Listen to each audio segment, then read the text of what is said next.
la Russie. La Russie a pas aimé. Ils sont rentrés en guerre avec l'Autriche-Hongrie. Non, avec la Russie. Non, avec l'Allemagne.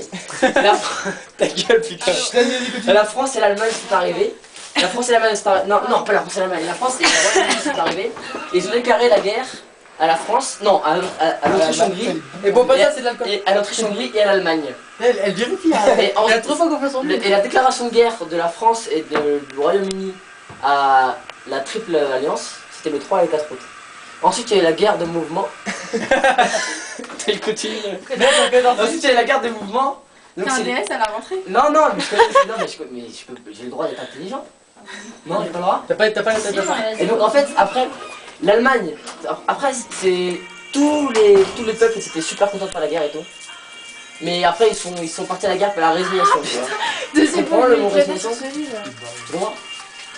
Et ensuite, ils sont allés vers la France et ils pouvaient ils pouvaient aller vers Paris. Sauf qu'ils ont décidé de prendre par derrière la France. Sauf que, excuse-moi le philosophe. Sauf que Paris est tenu par le maréchal, je sais plus qui. Pétain. Non, Pétain. Pétain. Non, c'était pas Pétain. C'était pas Pétain. Et donc la France, je sais plus, c'était un truc genre Gallieni, un truc comme ça. Et donc ils ont décidé d'attaquer par le flanc gauche. Je vous approche, je leur raconte ça. Parce que on parle des Slaves en fait. Et donc par le flanc droit.